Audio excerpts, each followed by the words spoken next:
कसा असतो त्यांना विचारलं त्याचं उत्तर त्यांना मिळेल. पण आमचा इंदापूरचा मतदार खूप हुशार आहे.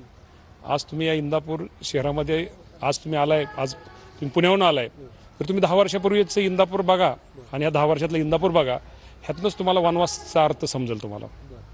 पण मग ते तसं तुम्ही म्हणता की इंदापुरातली जनता तुम्हाला माहिती आहे, मग तेही म्हणता की स्वाभिमानी जनता आहे इंदापुरातली आणि त्यामुळे मी आज हा निर्णय घेतलेला आहे आणि मतदारसंघाच्या हितासाठी मतदारसंघाच्या विकासासाठी आज मी निर्णय घेतलेला आहे असं त्यांचं म्हणणं आहे. तर तो त्यांचा विषय आहे. त्यांनी निर्णय आता मतदाराच्या विकासासाठी घेतला. मी तुम्हाला म्हटलं ना 2014 पूर्वीचं किंवा इंदापूर आणि 2000 आता तुम्ही 24चं इंदापूर, यामध्ये तुम्ही शहरामध्ये जा, ग्रामीणमध्ये जा, वाडीव जा, वस्तीव जा, त्यावेळेस तुम्हाला इंदापूर शहरामध्ये ह्याच्यामध्ये काय गावामध्ये वाडी वस्तीमध्ये फरक आहे तो दिसून. आणि ही गोष्ट खरी, ते गोष्ट खरं म्हणले की इंदापूरची जनता ही स्वाभिमानी आहे आणि स्वाभिमानी जनता असल्यामुळे निश्चित प्रकारे ती चांगल्या व्यक्तीचा, चांगल्या माणसाचा योग्य प्रकारे सन्मान करते.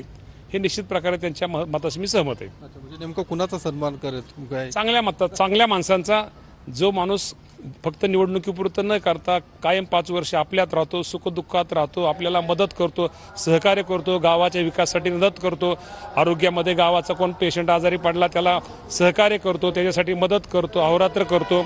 करोनाच्या काळामध्ये सगळ्यात जास्त कुठल्या माणसाने मदत केली, कुठल्या माणसाने किराणाचं किट दिलं, कुठल्या माणसाने रक्तदान शिबिराचं आयोजित केलं, हे त्या तालुक्यातल्या सगळ्या जनतेला माहीत आहे.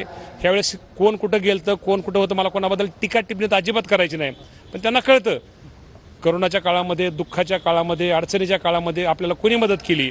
ते नक्की जनता इंदापूरची खूप हुशार आहे, खूप स्वाभिमानी आहे. ते नक्की विचार करील आणि मला कोणावरती टीका टिप्पणी अजिबात करायची नाही. त्यामुळे इंदापूर जनता हुशार आहे. तुम्ही जसं आता म्हटलं की निवडणुकीपुरतं कोणी अशा पद्धतीने हे करतं, म्हणजे हर्षवर्धन पाटलांचा हा निर्णय खरं तर निवडणूक आहे किंवा त्यावेळी मला कुणावरती टीका टिप्पणी करायची नाही.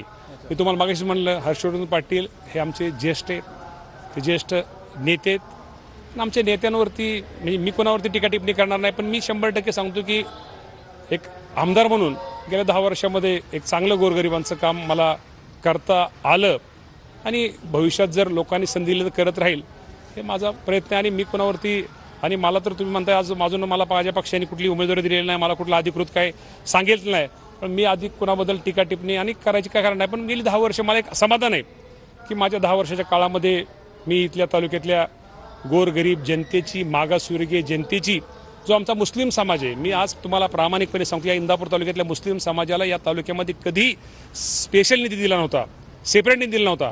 पण ह्या माझ्या 5 वर्षाच्या काळामध्ये माझ्या मुस्लिम बांधवांना एक स्पेशल निधी मी देण्याचा प्रयत्न केलेला आहे.